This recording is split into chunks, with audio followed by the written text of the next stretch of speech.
Bismillahirrahmanirrahim. Alhamdulillahi Rabbil Alamin. Wassalatu wassalamu ala asyrafil anbiya'i wal mursalin. Nabiyina Muhammadin wa ala alihi wa sahbihi ajma'in. Assalamualaikum warahmatullahi wabarakatuh. So inshallah al-qiyamatus sugrah, ang maliit na araw ng paghuhukom. So tinatalakay na natin yung paglitaw ng mga fitna. At ang nauna nga sa mga fitna sa umma na ito ay ang pagkakapatay kay Uthman bin Affan radiyallahu anhu. Dahil ang pumatay sa kanya ay mga Muslim din, yung Khawarij. So hindi itinuring na fitna yung pagkakapatay kay Umar bin Khattab radiyallahu anhu. Kasi malinaw yun, pinatay siya ng kalaban.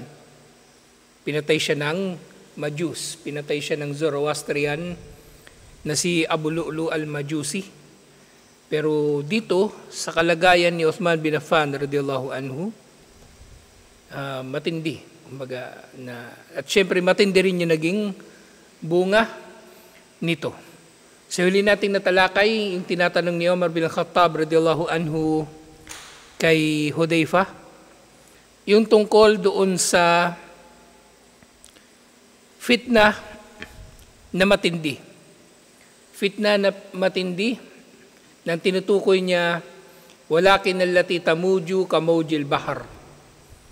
Tinatanong niya kay Hudayfa, yung fitna na umaalon katulad ng pag-alon ng dagat. Ibig sabihin matindi na fitna.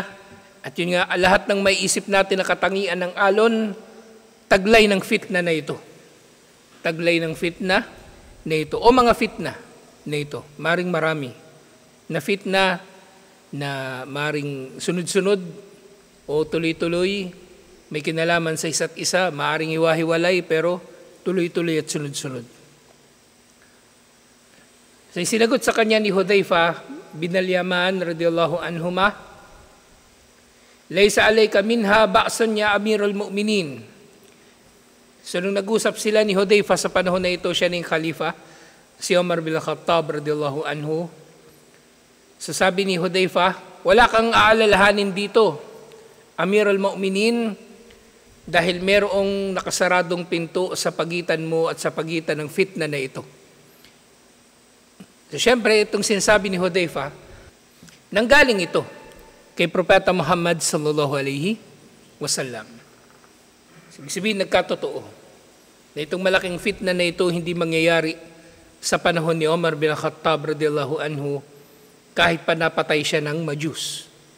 Kasi nga, nangyari ito doon na sa khalifa pagkatapos niya. Kay Uthman bin Affan radiyallahu anhu. Laysa minha ba'sun ya amiral mu'minin inna baynaka wa baynaha baban muglakan. Wala kang alalahanin dito, amiral mu'minin, dahil sa pagitan mo at sa pagitan nito ay pinto na nakasara. Pero si Umar bin Khattab radiyallahu anhu nagtanong pa rin, ayaksiro am yuftah? Masisira ba ang pinto na ito o bubuksan? Masisira ba ang pinto na ito o bubuksan? Siyempre, sa kahulugan nito, masisira ba ito, ibig sabihin sa isang, kumbaga, paraan na marahas o merong magbubukas talaga nito, merong magpapasimuno ng fitna na ito. So ganun ko siya naintindihan itong na ito, hadith. Kumbaga, ito ba ay mangyayari dulot ng nasa labas? Kasi di ba? Binasag. O maaring mangyayari na tinutukoy din dito, ang fitna na ito ba ay mangyayari o magaganap mula sa loob. So pwede rin mangyaring ganun yung kahulugan. Pero yun nga, maaring kahulugan nga nito, yung nauna kong sinabi, maaring ito ay babasagin, kumbaga biglaan, o ito ay bubuksan ng dahan-dahan. So yun yung tinatanong ni Umar bin Khattab. Pero nga yung sinagot dito ni Hudayfa bin al-Yaman, bal yuksar. Ito ay mababasag, masisira yung pinto, sisirain ng pinto. So, ibig sabihin, ang fitna na ito ay biglang lilitaw o marahas na lilitaw. Marahas na lilitaw. At ang fitna na ito Maaring hindi ito nanggagaling direkta mula doon sa mga Muslim, bagkus ito nga ay fitna, kumbaga na pinaliyab ng mga kalaban ng mga Muslim. Dahil nga doon tinatalakay natin yung nakaraan, yung Khawarij, yung matagal natin natalakay yun, ilang episode yun. So sa pagkakapatay kay Uthman bin Affan radiyallahu anhu, nandoon din si Abdullah bin Saba, yung nagtatag ng Shia. So ang Khawarij at ang mga Shia ay maaaring maunawaan natin na mayroon talagang sabwatan. Kahit ngayon, ang mga Shia o kumbaga yung ang Iran, kahit ang Israel, hindi naman sila sinalakay ng ISIS. Meron lang paunti-unti, pakitang tao na sinalakay ng ISIS, ang Iran at ang Israel. Actually, nang lumitaw ang ISIS, naging dahilan pa ito para mamayani ang mga Shia sa Iraq. Samantalang nung panahon ni Saddam Hussein, wala sila sa kapangyarihan. Ahlus Sunnah, kahit pasaway, si Saddam Hussein, Ahlus Sunnah, kumbaga ang namamayani sa Iraq. Pero ngayon, Shia na. Ngayon, Shia na. So, merong sabwatan palagi. Kaya, yung mga nangyayari ngayon, bago nung nakaraan, di ba? Namatay na naman yung pinuno ng military ng Hamas sa Iran mismo. Paano mangyayari yun? Unang tanong doon, bakit siya nando sa Iran? Anong ginagawa niya doon, nung Hamas? Pangalawa, bakit pahintulutan ng Iran na mapatay siya doon? At ngayon, ano namang gagawin ng Iran? So lagi nila sinasabi, gigirahin daw nila yung Israel. Wala silang gerang ginawa sa Israel. Kaya nga yung Hamas, kaya nagka-leche-leche sila, nagpa-brainwash sila sa Iran. Yung pagsalakay ng Hamas, yung pumatay sila ng maraming sibilyan noong October 2023, pagbubuyo yun ng Iran. Pero yun nga, nung nagkaroon na ng gera, malaking gera, hindi naman tumulong ang Iran sa Hamas. Tapos yung Hamas nandun pa rin sa Iran, nakikipag-meeting pa. Hindi normal yun. Dapat yung Hamas galit sa Iran kasi trinaydor na sila ng Iran sa pagkakataon na yun. Wala naman dumating na tulong eh. Sinalakay na sila ng mga Hudyo, wala naman dumating na tulong yung Iran. Yun lang kunwaring drone strike, nakwitis. Pero wala namang nangyari. So may minsan hindi mo pagkatiwalaan talaga yung mga taong ito. Kaya nga tama lang yung Hamas, kumbaga, ang tinutukoy ko rito, tama lang na, kasi sila talaga yung nung nagkaroon ng election noong 2004, sila talaga yung nanalo.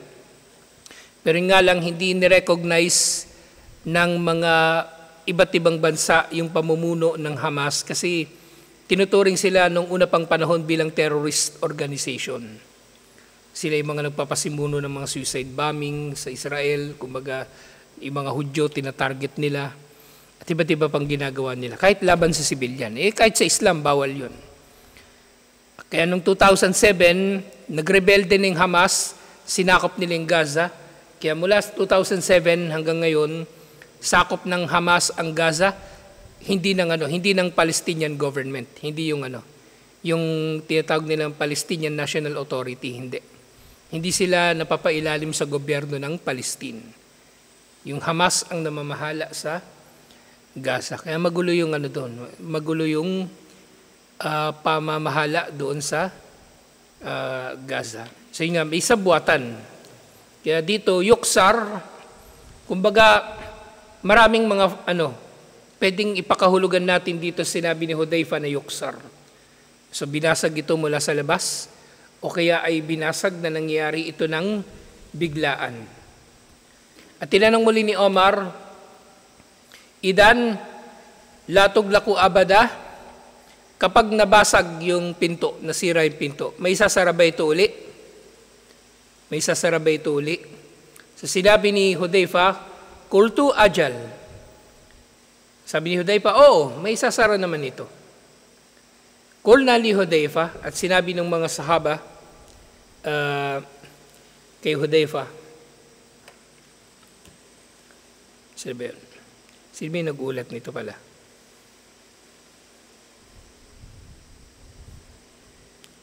Ay inulat ito ni Imam al-Bukhari pala.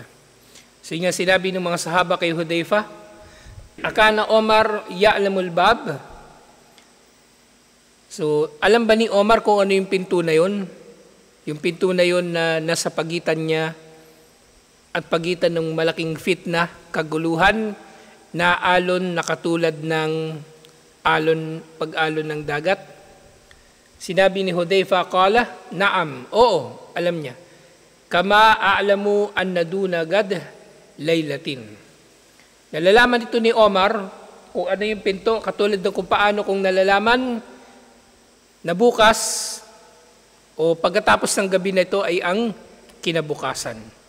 Kumbaga, tiyak na paglipas ng gabi na ito ay mayroon darating na araw pagkatapos nito yung kinabukasan. Yung sinabi ni Hudayfa. Madalika anni haddathtuhu haditan laysa bil agalit. Sinabi ni Hudayfa, wala kong iniulat sa kanya na anuman liban na lamang na ito ay puro tama. Walang mali doon sa inulat niya kay Omar bin Khattab radiyallahu anhu. So alam ni Omar kung ano tinutukoy ni Hudayfa na pinto. Fahabna an nas'alahu anil bab fa'amarna masrukan fasa'ala. Gusto raw nilang malaman kung ano ba yung pinto na yun na naiintindihan ni Hudayfa at ni Omar na siyang nasa pagitan ni Omar at ng fitna. At tinutusan nila si Masruq na tanungin si Hudayfa. Itong si Masruq na ito, siya rin yung Masruq kagabi. At nung tinanong ni Masruq kung sino o ano yung pinto. Pero actually sa pagkakatanong ni Masruq, ang tanong niya man, sino? Hindi niya tanong ma, ano? So baga yung mga sahaba, meron na rin silang idea na tao pala itong pinto na ito sa pagitan ng fitna at pagitan nila. Pagitan nila at pagitan ng fitna na umaalon na katulad ng alon ng dagat. So sinabi ni Hudayfa, qala Omar, ang pinto na ito na namamagitan sa pagitan ni Omar, ibig sabihin, siyempre kasama na rin din mga kasama niya, ang pinto na ito na nasa pagitan ni Omar at ng fitna na umaalon na katulad ng pag-alon ng dagat ay si Omar mismo. Si Omar bin Khattab mismo. At totoo nga ito. Kasi ang mga sahaba, sinasabi niya, halimbawa si Abdullah bin Mas'ud radiyallahu anhu, sinabi niya na nang nag-Muslim daw si Omar, nag-Muslim si Omar ng ika-6 na taon ng Be'ta. Ika-6 na taon ng pagiging propeta ni Propeta Muhammad sallallahu alaihi wasallam. Nauna lang sa kanya ng ilang araw si Hamza, tapos nag-Muslim siya. Nang nag-Muslim daw si Omar ay pataas daw ng pataas yung antas ng Islam. Ibig sabihin lalo itong nagiging marangal. Pero nang namatay si Omar, doon na naman nagsimulang pababa ng pababa ang Islam. So noong panahon ni Omar, malaki na yung nasakop ng mga Muslim. Sa mga Muslim nga, nakarating na sila ng Southern Russia, nakarating na sila ng North Africa, nakarating na sila doon malapit sa sa Afghanistan, sa Iraq, nakarating na sila doon. At malaki pa yung nasakop actually ni Uthman at ni Ali at ni Muawiyah. Malaki pa. Kaya nga sa panahon nila, halimbawa yung panahon ng Umawiya, nasakop pa nila yung Espanya, yung Spain, nasakop nila. At yung iba pang mga bahagi ng mundo, pero magulo na nun. Magulo na. Kumbaga, mga hari na yung namumuno, hindi na mga khalifa. Although tinatawag nila kanilang mga sarili bilang mga hari. At syempre, naglitawan na yung mga ligaw na sekta sa panahon na yun. Naglitawan na yung mga ligaw na sekta sa panahon na yun. At marami ng kumbaga sa loob ng kamusliman ay maraming iba't ibang kaguluhan. Kaya nga nung panahon nung nasakop ng mga Crusaders yung Jerusalem, 1099 yun, 1099. Ang nakasagupa talaga ng mga Crusaders doon sa Jerusalem, mga Shia. So, ibig sabihin, nasakop pa ng mga Shia yung Jerusalem nung panahon na yun. Tapos dumating yung mga Crusaders, natalo nila yung mga Shia, at doon na nga sila naghari hanggang noong 1187 ng pinamunuan ni Salahuddin al-Ayyubi yung pagsalakay sa mga Crusaders sa Jerusalem at napalaya ang Jerusalem. Si Salahuddin, hindi siya ang khalifa ng panahon na yun. Hindi. Actually, yung khalifa ng mga Abbasiya na nasa Baghdad, wala rin silang authority kay Salahuddin sa panahon na yun. Si Salahuddin, ang kanyang yung kanyang loyalty, yung nakakasakop talaga sa kanya, yung mga Seljuk. Yung mga Seljuk na mga Turkish sila, mga Seljuk na nasakop na nila yung ibang mga lugar ng mga Muslim, pero mga Muslim din sila. Mga Muslim. Parang sila autonomous sila mula doon sa Abbasiya. Kasi yung Seljuk, nung unang panahon, sila yung kinikilalang khalifa yung Abbasiya. Pero ang Seljuk, mas makapangyarihan kaysa sa Abbasiya. Parang nagpaplastikan lang silang dalawa. Na yung, sige, papayagan namin kayong umangkin ng pagkakilafa, pero yung Seljuk, meron silang autonomy sa iba't ibang mga lugar sa mga nasasakupan ng khalifa. So yun nga, sa panahon na yun, si Salahuddin al-Ayyubi, dahan-dahan siyang umangat ng ranggo hanggang sa siya na yung naging governor ng mga Seljuk sa Syria. Itutukoy natin yung Sham, at siya na ngayon nag-organize ng pagsalakay sa Jerusalem. Walang kinalaman yung Abbasiya sa pagpapalaya sa Jerusalem. Wala silang halos ambag doon. Sila talaga yung kumilos. So yun ay, yung panahon pa lang na yun, di ba? 1100s. Ilang taon pa lang ang lumilipas mula ng panahon ng Khulafa ur-Rashidin. Di ba ang Khulafa, namatay si Propeta Muhammad sallallahu alaihi wasallam 653, natapos ang Khilafatun Nubuwah. So 300 years lang mahigit. Nakikita na natin yung watak-watak na yung khilafa.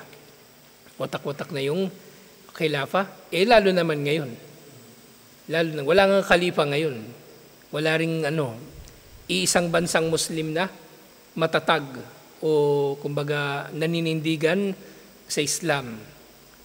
Yung Saudi Arabia, alhamdulillah, kahit papaano, may tahanan ng kaalaman ng mga mangangaral ng Islam, ng mga ulama. Pero hindi rin Islamic state ang Saudi Arabia. Hindi rin. Ang Turkey ganun din. Bagaman nagpatupad na ng mga reforma, yung presidente nila ngayon si Erdogan mas matino naman kaysa doon sa mga nauna sa kanya, kahit papaano, alhamdulillah.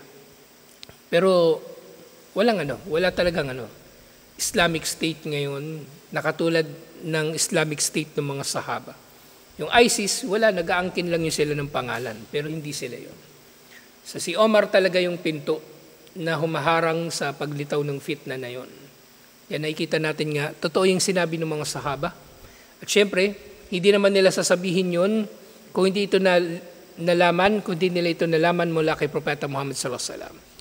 So si Omar, ang pinto na ito, radiyallahu anhu. Waqad haddada Rasul sallallahu alaihi wasallam al-am alladhi taqa'u fihi al-fitnah. So, tiyatalakay natin doon sa imanu bir-rusul, yung ar-rusul war-risalat, yung tungkol sa mga himala ni Propeta Muhammad sallallahu alaihi wasallam na nalaman niya yung mga bagay na nalilingid. At kasama sa mga nalilingid na nalaman niya, yung kaalaman tungkol sa mga bagay na mangyayari sa hinaharap. So merong naiulat,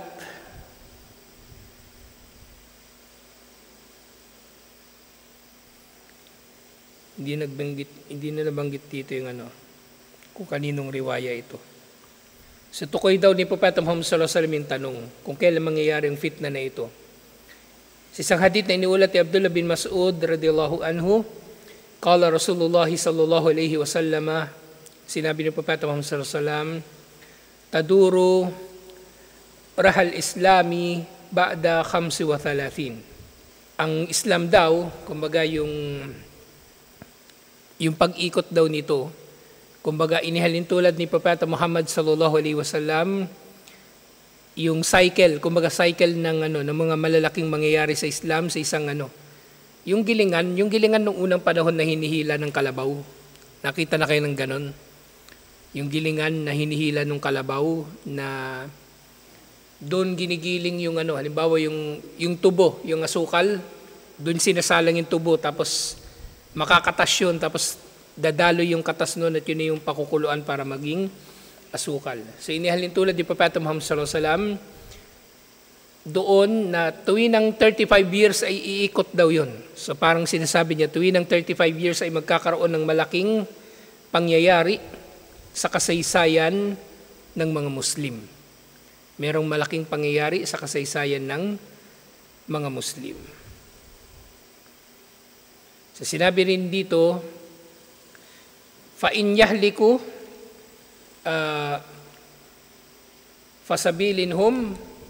fasabilin man halak. At kapag sila daw ay mawasak sa loob ng panahon na yon ng every 35 years, sila daw ay kumbaga sumusunod doon sa landas ng mga nauna sa kanila. Ibig sabihin, mawawasak sila katulad ng mga nauna sa kanila. Nauna sa kanila, ibig sabihin, nawasak dahil sa mga fitna din, dahil sa mga kaguluhan. Wa in yakum lahum dinahum, pero kung itataguyod din ang kanilang relihiyon, yukim lahum sab'ina ama. Subalit kung itataguyod nila ang relihiyon, kumbaga, hindi matutuloy ang pagkawasak nila pagkatapos ng 35 years. Maantala pa nila ito sa susunod pang 35 years, insha'Allah. Siyempre, lahat ito ay nangyari sa pagtatakda ni Allah.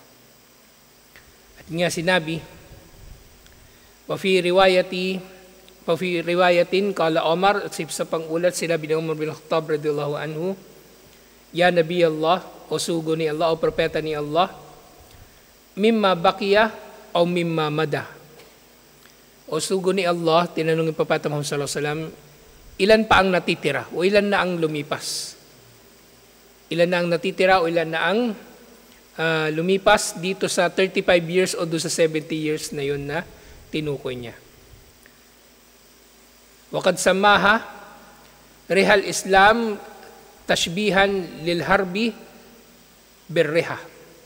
So si Propeta Muhammad sallallahu alaihi wasallam, inahalin tulad niya yung cycle na yun na tig 35 years o 70 years bilang paghahalimbawa dito sa yung tuwing nang nagkakaroon kasi ng digmaan, nadudurog yung mga Muslim.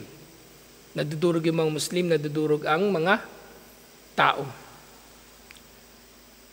So yun nga sinabi dito, kad samaha rihal Islam, tashbihan lil harbi birreha. Dahil inahilin tulad niya ang digmaan sa gilingan, liannaha tuthinu al-muqatilin. Dahil ito ay gumigiling sa mga sundalo na lumalaban dito. Kama yuthinur reha al-hub. Katulad kung paanong ginigiling ng gilingan yung butil. Bawin trigo, ginigiling ito ng gilingan. Wa syara Rasulullah sallallahu alaihi wasallam fi baqiyatil hadithi ili muddati Hukbi Badi Umayyah. At tinutukoy, kumbaga, nung pinag-aralan na ng mga scholar yung hadith na ito, natukoy nila na yung hadith na ito ay tumutukoy sa kung gaano magtatagal ang Banu Umayyah sa kanilang paghahari. Sa kanilang paghahari. Faqad kanat muddatuhu sab'ina ama. At nangyari nga na 70 years pagkatapos ng panahon ni Omar bin Khattab radhiyallahu anhu, 70 years. Sa tama, yung tinutukoy niya doon yung panahon ni Omar bin Khattab radhiyallahu anhu, natalo ng Abbasiya yung mga Umawiya. Natalo sila ng mga Abbasiya. At actually, nung natalo kasi yung Umawiya, natalo sila ng Abbasiya, hindi sila totally natalo actually. yung kahuli-hulihang sultan, kahuli-hulihang khalifa ng Umayyah, si Abdurrahman, tumakas ng Espanya. Kaya nga yung Espanya,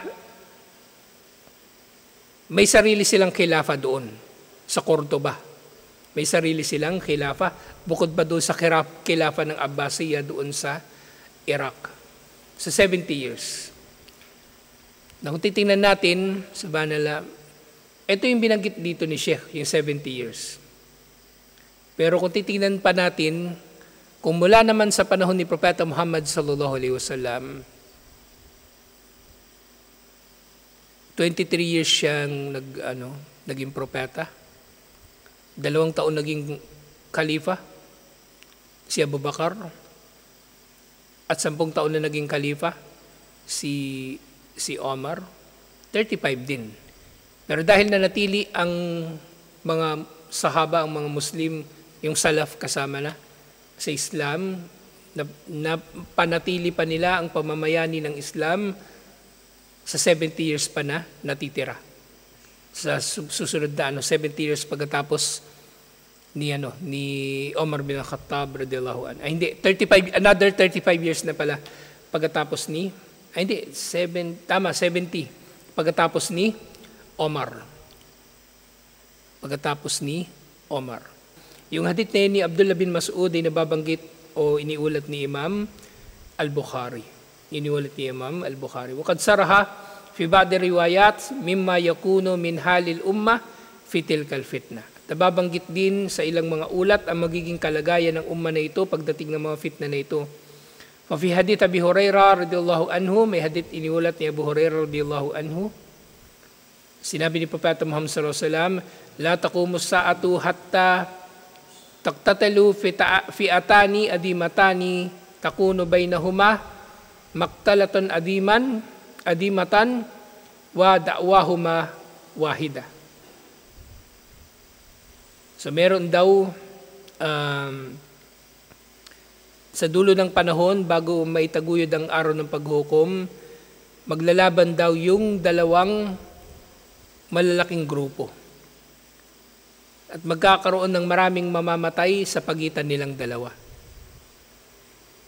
Pero ang ipinaglalaban nila ay iisa lang. At ito na ngayong tinukoy ni Propeta Muhammad sallallahu alaihi wasallam, syempre yung fitna sa pagitan ni Muawiyah at Ali radhiyallahu anhuma. So ito yung napakalaking fitna. So yung dito, kumbaga panimula pa lang ito ng mga fitna kasi marami ito. Marami pa. Baka next week na natin matalakay yung mga tagpo talaga doon sa mismong pagkakapatay kay Uthman bin Affan radhiyallahu anhu. Pero natalakay na natin yung dati pa sa Khawarij. Inshallah matalakay natin uli kasi marami tayong aral na makukuha mula doon sa pagkakapatay kay Uthman bin Affan radhiyallahu anhu, lalo na doon sa yung circumstances o dahilan ng pagre-rebelde ng mga tao sa kanya. Kasi marami tayong matututunan kung paano tayo makikitungo sa pinuno na hindi natin gusto, halimbawa. Merong pinuno. Hindi naman lahat ng tao magugustuhan natin, di ba? Anong gagawin ng Muslim kapag hindi niya gusto yung pinuno? O yung pinuno, nakakakita siya rito ng mga kapalpakan, so magre-rebelde ba siya o mag-aaklas o ano bang dapat niyang gawin? Siyempre, pinuno naman, ano namang gagawin niya kapag siya naman ay pinag-aaklasan ng kanyang mga nasasakupan? So, matatalakay natin muli yung tungkol kay Uthman bin Affan radhiyallahu anhu inshallah next week. Nandito na lang. Assalamualaikum warahmatullahi wabarakatuh.